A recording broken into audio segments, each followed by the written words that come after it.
네, 항상 그 정윤선 앵커가 좋은 질문을 해주셔서 항상 감사드립니다. 공부 가장 많이 하는 앵커로 알고 있습니다. 한국경제TV에서. 오늘은 장세가 조금 견디는 듯 하지만 제가 말씀드렸다시피 네, 잘 모르겠습니다. 이 기술적인 반등인 것 같고요. 어저께 코스닥 지수가 3% 하락했지만 오늘은 좀 올라오고 있죠. 코스닥 지수가 지금 얼마나 올라오고 있습니까? 정확하게. 예. 코스닥 지수가 이제 1.68% 올라오고 있네요. 오늘 그러면 메리츠증권의 스몰캡 파트장님을 좀 모시고 윤주호 팀장입니다. 스튜디오에 나와 계시고요. 시장에 대해서 얘기를 좀 하고요. 그리고 이제 이 윤주호 팀장이 커버하시는 종목, 예전에 또 말씀했던 종목, 또 AS도 좀 해드리고, 그 다음에 우리가 어떤 좀 투자 행태, 생각, 마인드를 가져야 될지 좀 얘기를 한번 해보겠습니다. 메리츠증권의 스몰캡 파트장을 지낸 윤주호 팀장, 스튜디오에 나와 계십니다. 네. 안녕하십니까? 안녕하십니까? 네. 윤주호 팀장. 네. 왜 전이십니까, 갑자기? 예. 제가 2주 전에 좀 개인 사정이 있어서 네. 퇴사를 좀 하게 됐고요. 네. 회사를 만드셨습니까? 아직입니다. 아직 안 만드셨고요. 네. 예. 네네. 어떤 회사를 할 예정이세요, 갑자기? 갑자기 공개석상에서 여쭤보시니까 네네. 그런데 네. 제 개인적으로 좀 새로운 형태의 좀 리서치를 해보려고 좀 시도 중에 있습니다. 독립 리서치 같은 건가요? 예, 어떻게 보면 그렇게 될 수 있지만 아직 초기 단계고요. 그래서 좀 준비가 되면 또 구체적으로 한번 말씀할 기회를 주시면 될 것 같습니다. 알겠습니다. 코스닥이 2달 만에 800선이 붕괴했고 오늘은 한 1.7% 지금 상승하고 있는데 네. 불확실성이 좀 아무래도 좀 더 있다고 보긴 하지만 그래도 오늘 상승하는 것을 우리가 상승하지 말라고 할 수도 없고 네. 행복합니다. 네. 적어도 오늘은 행복합니다. 네. 그런데 이 코스닥 하락폭이 굉장히 컸잖아요. 네. 이 배경에 대해서 이미 우리가 좀 알고 있지만 그래도 네. 우리 윤주호 대표님이신가요? 이제 새로 회사를 차릴 것이니까. 아니요. 예, 네. 윤주호 팀장님께서 생각하시는 건 따로 있습니까? 일단 제가 9월 달에부터 이제 방송을 나오기 시작할 때부터 계속 이제 4분기 때 코스닥 시장 항상 조심하셔야 된다. 조심스럽게 봐야 된다 이런 말씀을 좀 드렸고요. 그거에 대한 객관적인 근거로는 최근에 10년 동안 이제 코스닥 절대 수익률이 항상 4분기 때 좋지 않았다. 역시 올해도 다를 바가 없었습니다. 네, 그거에 네, 대한 이유에 간단하게 이미 알고 계시는 내용이지만 네네. 설명을 좀 드리면은 네네. 일단 기관 투자가들은 일단 3분기 말 기준으로 네. 올 연간 실적이 굉장히 좋았던 주식 시장의 주식 자산을 네. 자산 배분을 줄이는 작업을 지금 하고 있습니다. 네. 그래서 이미 9월 말자 끝나서 이제 10월 초부터 이제 리밸런싱 한 걸로 저는 판단이 좀 되고요. 그러면서 이제 보험사나 연기금이나 이런 쪽에서 계속 코스닥 관련된 매도 물량이 나왔다라고 보시면 될 것 같습니다. 두 번째로는 네네. 이미 알고 계신 미국 대선의 불확실성 11월 3일 날 있죠. 네네. 요게 있고 그다음에 계속 이제 어제 뉴스에도 계속 나오고 왔다 갔다 하고 있지만 대주주 양도세 기준이 3억 원으로 규제가 확대된다. 요 세 가지로 압축해서 말씀드릴 수 있겠습니다. 네. 그러면 항상 이런가요? 항상 3분기에 기관 투자가들은 많이 올라간 종목들을 좀 리밸런싱을 하고 현금을 조금 더 확보하고 네. 그다음에 수익률을 소위 픽스 시키는 작업을 하는 거잖아요. 네, 맞습니다. 예를 들어서 9월 달까지의 수익률이 펀드의 수익률이 15.5%가 나왔다. 네. 그러면 더 이상 내려가지 않도록 좀 방어하는 전략을 취하신다. 이런 말씀이시잖아요. 네, 항상 그렇습니까? 거의 그렇다고 보시면 될 것 같고요. 또 이제 예를 들어서 지금 말씀하신 펀드 매니저들은 이제 운용사 사이드에서 말씀을 하시는 거고 네네. 또 연기금이나 이런 운용사에 돈을 주는 기관들이 또 그렇죠, 있습니다. 있죠. 예, 연기금이나 보험사나 이런 네. 이런 데는 결국에는 연말짜까지의 그의 좋았던 수익을 확정시키는 작업들을 3분기 말부터 시작을 하게 됩니다. 그래서 4분기 때 그래서 저희가 작년에도 제가 지난번에 나와서 한번 말씀드렸는데 연중 내내 좋았던 네네. 5G 그런 종목들이 추석을 끝나고 나서부터는 실적이 조금만 안 좋아도 주가가 많이 빠지는 그런 그렇죠. 모습을 보였죠. 그래서 올해도 그거랑 비슷한 상황이다. 라고 보시면 될 것 같습니다. 알겠습니다. 오늘은 또 5G들이 좋은 모습 보이고 있는데 워낙에 많이 빠졌으니까 기술적인 반등이 좀 강하게 나오는 것이겠죠. 의미가 있는지 잘 모르겠습니다. 말씀하신 대로 주식 양도세 요건이 옛날에 이제 우리 차트 한번 다시 보여주시면 50억이었어요. 50억 그렇죠? 네. 그때 참 괜찮았었는데 50억에서 10억으로 줄고 그다음에 25억으로 줄고 그게 25억에서 15억으로 줄고 그다음에 15억에서 10억으로 줄고 올해는 이제 10억에서 3억으로 조정 예고가 돼 있고 뉴스들이 많이 나옵니다. 네. 뭐 이게 원래는 10억으로 그냥 놔두려고 그랬었는데 예. 그렇게 정했다, 합의를 네. 봤다. 그렇지만 뭐 이 기재부 장관께서 지속적으로 3억을 좀 뭐라 그럴까요? 고집한다 그럴까요? 아니면 주장하신다 그럴까요? 뭐 네. 이렇게 하고 있다라는 이런 뉴스도 있고요. 저희가 얘기하는 게 아니라 네. 그런 보도들이 있습니다. 근데 이게 코스닥 하락에 어느 정도 영향을 실질적으로 미칩니까? 센티멘트적으로 미칩니까? 둘 다입니까? 저는 둘 다라고 생각하고 있습니다. 네. 왜냐하면 뭐 10억 이상 자산을 가지신 분들은 이미 이거에 대한 전략을 미리 세워놓으셨을 거라고 생각을 하고 있고요. 뭐 저희가 이 전략적인 비중 축소라고 하죠. 장이 네. 빠질 때마다 그 주식 포지션을 줄이는 이런 방법들이 있는데 그런 방법들 때문에 아마 매도가 매도를 부르는 그런 모습이 나오지 않았나 이렇게 생각을 하고 있고요.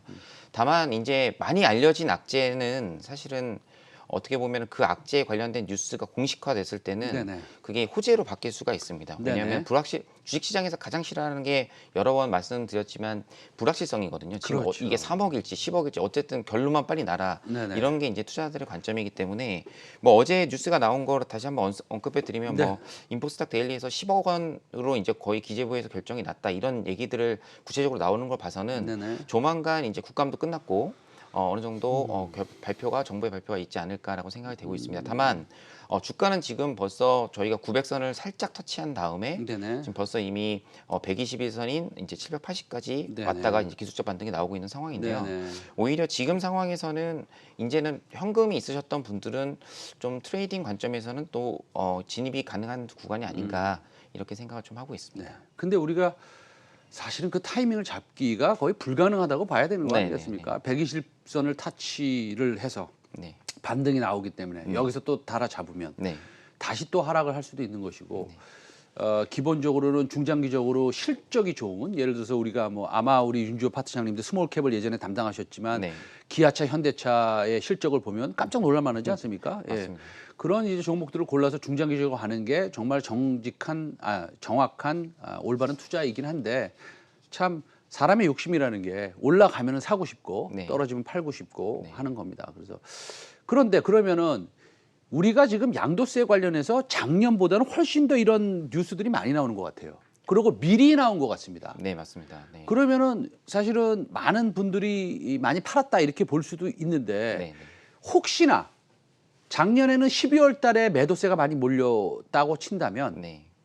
올해는 10월과 11월 초반에 훨씬 더 몰려서 네. 혹시 11월 중순으로 가면 이미 팔 사람들은 다 팔았다라는 그런 뭐 이건 감인데 사실은 우리가 네. 알 수는 없죠. 네, 예, 네. 그런 느낌을 받으십니까? 아니면 올해도 12월이다 이렇게 생각하십니까? 일단 작년에 봤을 때는 12월 달에 그 판 물량들을 받아 올리면서 이제 주가가 굉장히 네. 좋았습니다. 네네. 그래서 뭐 빨라진 1월 효과 이런 얘기가 나왔었는데요. 네. 저도 지금 말씀하신 내용과 동감하게 똑같이 10월 달에 조정, 네. 그다음에 11월 달부터는 이미 알려진 악재들이 다 노출이 되면 결국에는 지금 제가 퀀트로 좀 보니까 개인들의 이제 순매수 동향을 보면은 개인 순매수가 계속 잡히고 있습니다. 근데 네네. 이게 기존에 주식 투자를 많이 하셨던 분들이 막 계속 사시는 게 아니라요. 네네. 신규로 자금 유입이 계속 되고 있습니다. 어떻게 보면은 손바뀜이 나면서 계속 개인 투자분들이 들어오시기 때문에 결국에는 이제 뭐 예전처럼 저희가 뭐 3월 달에 겪었던 뭐 코로나 19 같은 이런 질병 관련된 악재들이 네. 나올 때처럼 큰 폭락보다는 아무래도 기간 조정에 들어갈 가능성이 높습니다. 그래서 아마 좁은 박스권을 보이지 않을까 이렇게 생각을 하고 있고요. 지금은 박스권 하단이기 때문에 네네. 오히려 매수 타이밍으로 보셔도 될 것 같다라고 생각을 좀 하고 있습니다. 오히려 매수 타이밍이다. 네, 예, 죄송합니다. 근데 기관이 코스닥 종목을 많이 팔고 있지만 네. 또 다 파는 건 아니잖아요, 그렇죠? 네, 네. 예, 뭐 사는 것도 있습니다. 네. 예, 찾기 쉽지는 않지만 예, 사는 건 있습니다. 네. 그러면 혹시 이럴 때라도 조금 중장기적으로 네, 네. 좋게 보시는 종목들이 있을까요? 뭐 저야 사실은 뭐 장세와 상관없이 좋아하는 종목들이 꽤 있는데 네네. 이제 이렇게 보실 때에는 오늘도 제가 이제 좀 종목들을 좀 보다가 나왔는데요. 네네. 반도체 관련된 소재 업체들이 엄청 빠졌더라고요, 최근에. 아하. 예, 하이닉스랑 이제 삼성전자가 좋았음에도 불구하고 물론 네네. 디램 가격, 스펙 가격은 빠지고 있음에도 네네네. 불구하고 반도체 소재 업체들은 네. 뭐 가동률이 빠지지 않는 이상 실적이 크게 나쁘진 않거든요. 네. 그래서 보면은 많이 그동안 쉬었던 업체들 중에 뭐 ENF테크나 동진세미캠이 오늘 첫 반등이 나오고 있어서 네네. 이제 이런 것들은 어떻게 보면은 저희가 실적을 이미 다 알고 계시기 때문에 네네. 많이 빠져 있을 때 낙폭과대로 트레이딩이 네. 가능하다라고 말씀을 좀 드릴 수 ENF 테크놀로지를 좀 길게 한번 봐주세요. 저도 ENF 테크놀로지 이게 사실은 EUV 관련 종목이지 않습니까? 예, 예. 그래서 EUV 관련 종목인데 뭐 괜찮아 보이는데 이것도 좀 꽤 많이 빠졌군요. 네네. 그 저번에 네. 그 캠트로닉스 예, 예. 투자하기에 좀 괜찮다. 네네. 좀 중장기적으로. 네네. 근데 캠트로닉스가 사실은 이 회사가 그 핸셋 관련 그 카메라 모듈입니까? 일단 카메라 모듈보다는 이제 띵글라스 쪽.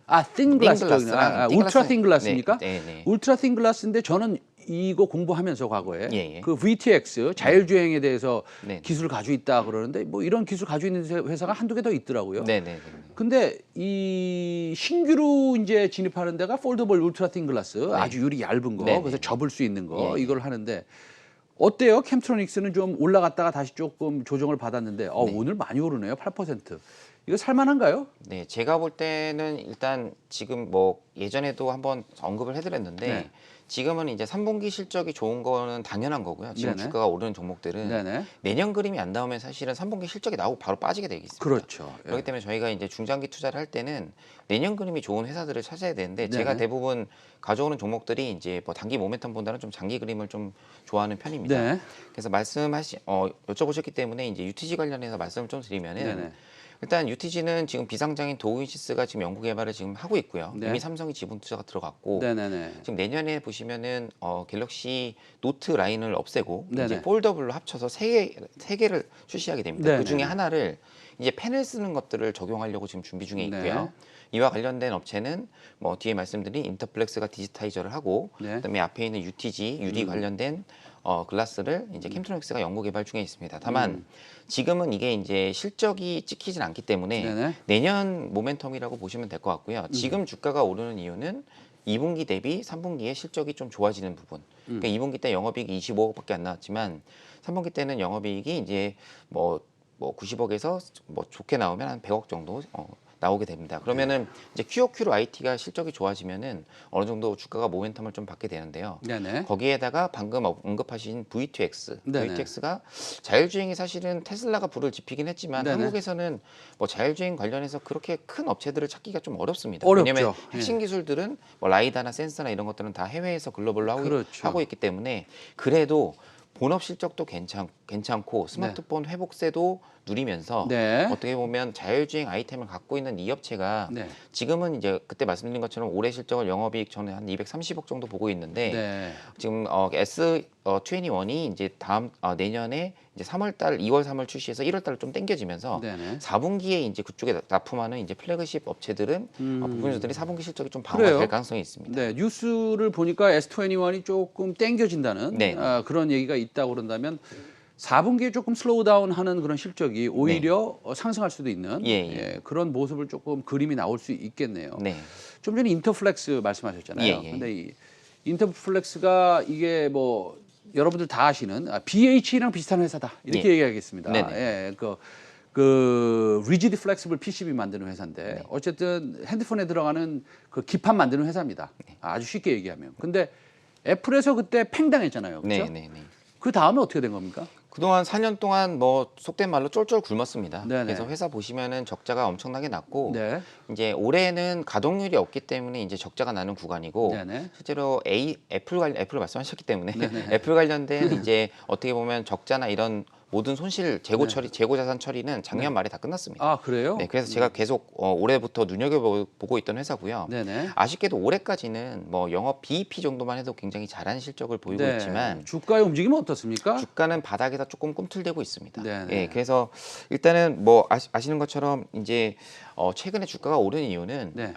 삼성과 관련된 이제 부품 업체 중에서 네네. RF PCB를 담당하는 회사에서 전략적으로 3년 뒤 정도면은 네네. 이제 중국 업체들이 OLED 애플 쪽에 납품할 가능성이 높아졌다라는 얘기를 많이 했어요. 네네. 그래서 그런 전략적인 의사결정이 되면서 지금부터 점점 이 사업 부를 이제 네. 구조 조정을 어떻게 할까 이렇게 생각을 하고 있는 상황입니다. 아직 확정된 건 아닙니다. 네네. 이렇게 되면서 최근에 보면은 BH나 인터플렉스 같이 같은 아이템을 하고 있는 업체들이 네네. 이제 그쪽 물량을 받을 수 있지 않을까라는 기대감에 주가를 오르고 있고요.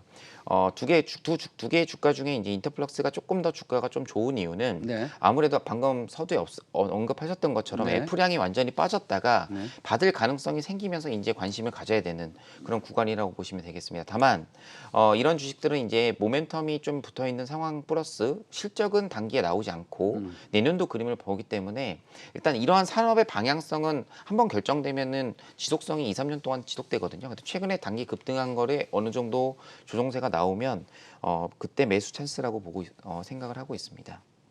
애플의 그 RFPCB 과거와 같이 네. 수주 납품 가능성이 있을까요?